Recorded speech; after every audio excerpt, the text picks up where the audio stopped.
Olá, terceiro ano! Aqui é o professor Davi e hoje nós vamos fazer a explicação do conteúdo e, posteriormente, a correção das atividades.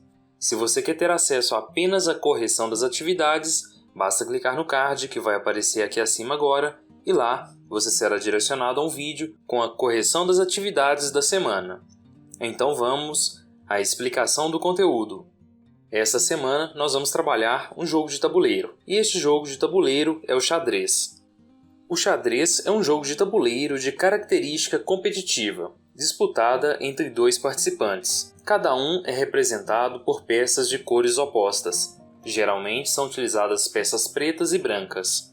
O objetivo do jogo é conquistar o rei de seu adversário. Para jogar, é necessário um tabuleiro composto por 8 colunas e 8 linhas, o que resulta em 64 casas possíveis para a mobilidade das peças. As peças são compostas de 8 peões, 2 torres, 2 cavalos, 2 bispos, uma rainha e um rei. Cada peça tem sua particularidade no modo de movimentar-se sobre o tabuleiro. Ao peão são apenas permitidos movimentos frontais, de modo que o primeiro movimento de cada peão pode abranger 2 casas. Os outros movimentos se restringem a uma casa à frente. Embora se movimente para frente, o ataque do peão sempre ocorre na diagonal. A torre pode correr sem restrições de números de casas para frente, trás, direita e esquerda. O cavalo realiza um movimento em L, 2 casas em um sentido e uma casa em sentido perpendicular àquela, para qualquer direção. O movimento do bispo ocorre, assim como no caso das torres, sem limitações de casas, porém apenas no sentido diagonal. A rainha tem livre movimentação no jogo. O rei pode apenas se movimentar de casa em casa, ainda que em qualquer direção do tabuleiro.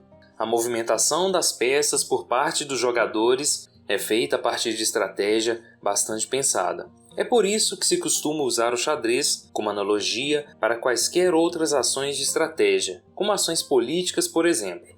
Após essa breve introdução ao que é o xadrez, para alguns apenas relembrar o que é e como se joga, vamos ver agora uma visão filosófica e sociológica do xadrez. As regras do xadrez evoluíram de acordo com as mudanças sociais de diversas épocas. Acredita-se que o xadrez tem origem hindu. Seu precursor seria um jogo surgido na Índia no século VI a.C., o chaturanga, que em sânscrito significa 4 armas. Sânscrito, podemos dizer que é um grupo de línguas e dialetos indo-arábicos antigos do norte da Índia. Ele era disputado por 4 pessoas, cada uma com 8 peças: o rei, o barco, o elefante e 4 soldados, mais ou menos como é observado aí no vídeo. A ordem dos jogadores era definida por lances de dado. Não havia rainha, o que refletia uma discriminação sexual vigente na época. Na sequência, vem trazendo o contexto do xadrez na Europa. Com a invasão dos árabes no século X, o chaturanga chegou à Itália e ao sul da Espanha. Na Europa, o jogo passou a ser disputado por somente 2 pessoas. Anteriormente, como vimos, eram 4. A moralista sociedade cristã, que condenava os jogos de azar, inibiu o uso do dado. No lugar de um dos reis, criou-se a peça para a rainha, que inicialmente tinha pouco valor, andava apenas uma casa em qualquer direção, fazendo referência ao pequeno destaque da figura feminina naquele período. O elefante, que vinha do chaturanga, o jogo que possivelmente deu origem ao xadrez, era um animal inexistente na Europa. Assim, deu lugar ao cavalo, que era um animal de destaque muito utilizado naquele período. O vizir transformou-se em bispo. O vizir, nesse caso, ele era o governador ou ministro nomeado por soberano, ou seja, por um rei. E neste caso aqui passou a ser o bispo, pois a igreja tinha uma enorme influência naquele período. E por último, o barco deu origem à torre, simbolizando os castelos europeus. E ainda coloca uma informação importante que o roque é uma jogada muito estratégica do xadrez, em que o rei se protege usando a torre como anteparo, representa o refúgio dele em seu castelo. Então tem todo um contexto aí envolvido na recriação, na reconstrução do xadrez na Europa. Na sequência, vem trazendo o poder feminino no xadrez. No século XIX, com a ascensão das rainhas Isabel II na Espanha e a rainha Vitória na Inglaterra, deram força à rainha no xadrez. Hoje a peça se movimenta em quantas casas quiser em qualquer direção, e é a mais ofensiva do jogo, mas não ameaça a supremacia do rei, demonstrando que ainda temos um contexto machista na jogabilidade do xadrez, como aponta o autor, e o checkmate continua sendo aplicado somente a ele, no caso, o rei. As próximas alterações no xadrez foi a representatividade das classes menos favorecidas, no caso o peão. O peão, quando chega à última linha do lado adversário, pode ser trocado por qualquer peça, exceto o rei. A jogada reflete o pensamento liberal dos séculos XVIII e XIX, segundo o qual qualquer pessoa podia subir na vida, embora jamais chegasse a rei. Então essas limitações sociais. E por último, o preconceito.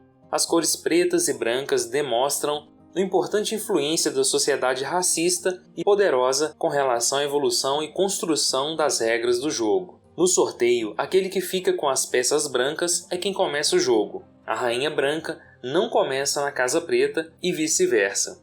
As peças do xadrez inicialmente eram confeccionadas em madeira, e havia apenas uma diferenciação entre os tons da madeira para diferenciar um jogador e outro. Com a evolução do jogo e a incorporação de aspectos sociais, que o jogo de xadrez passou a ter este ponto, essa situação de preconceito. Agora, pessoal, após a gente fazer a introdução ao assunto e a explicação do conteúdo, vamos às atividades da semana.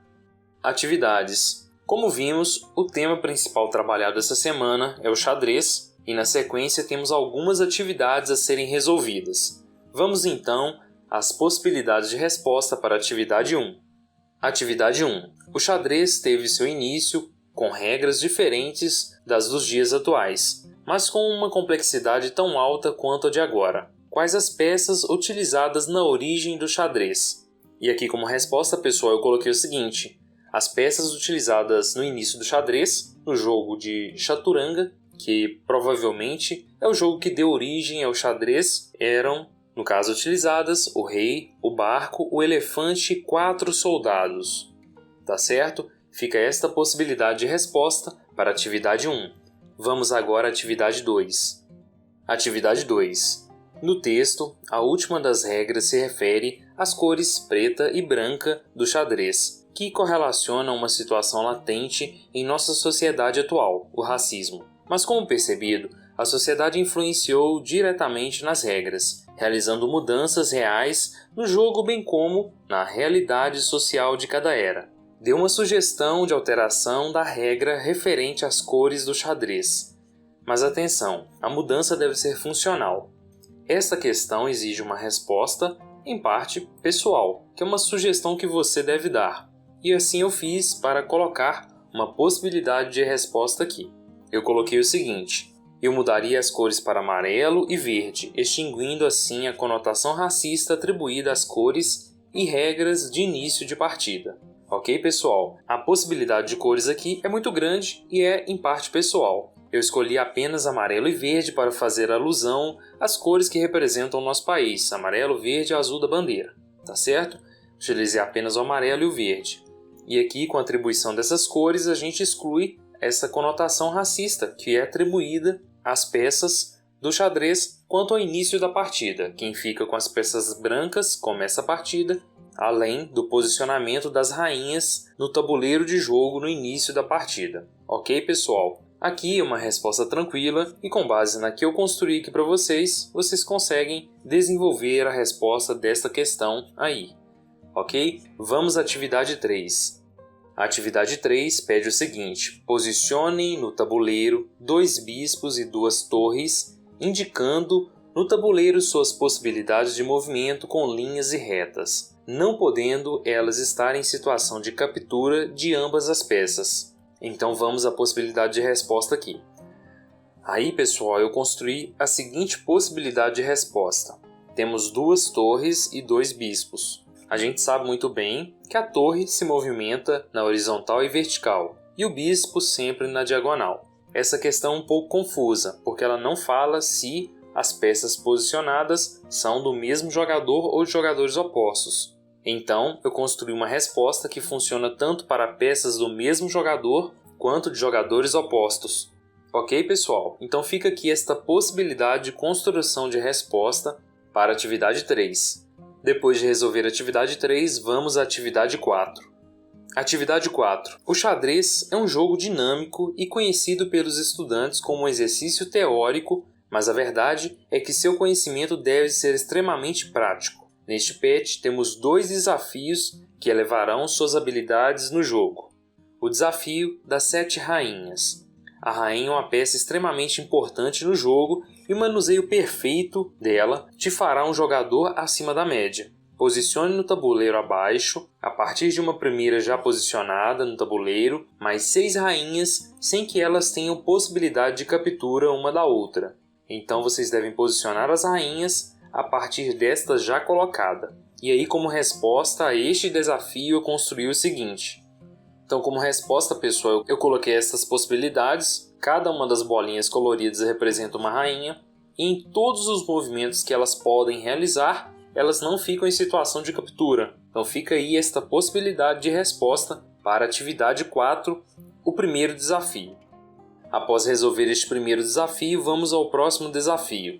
O próximo desafio é o desafio do cavalo. O cavalo é essencial em qualquer estratégia de um bom jogador de xadrez. Nesse exercício, elevaremos nossa habilidade de conduzi-lo pelo tabuleiro ao máximo. Você deverá caminhar com o cavalo pelo tabuleiro seguindo as seguintes regras. Você deve enumerar, de forma crescente, cada casa que seu cavalo passar, dando sequência ao caminho já iniciado. Não poderá repetir uma casa já visitada pelo seu cavalo. Seu cavalo deve andar seguindo as regras de movimento da peça no xadrez. O desafio estará completo quando seu cavalo passar pelo máximo de casas que você conseguir, respeitando as regras. Lembre-se que são 64 casas. Então busque o seu limite e bom jogo. Então vamos a uma possibilidade de resposta para este desafio. Pessoal, eu construí inicialmente aqui e eu consegui alcançar 16 casas e ainda tem mais possibilidades. Eu só não continuei porque seria muito inviável para mim conseguir explicar aqui o que eu consegui fazer. Mas é uma atividade simples e você consegue realizar muito mais que 16 casas, tá certo? Então eu peguei o tabuleiro já disposto no jogo e fui dando sequência à movimentação. Do 4 eu parti para o 5, fazendo a movimentação de L do cavalo, depois para o 6, para o 7, 8, 9, 10, 11, 12, 13, 14, 15 e 16. Eu sempre respeitei aqui a movimentação do cavalo, que é, do ponto inicial que ele sai, são 2 casas e muda de direção, ou muda de direção e 2 casas. Seguindo esse padrão de movimento, vocês conseguem percorrer boa parte do tabuleiro antes de ficar sem possibilidade de movimentação. Aqui é apenas um início de possibilidade de resposta. As demais possibilidades aqui devem ser criadas por vocês.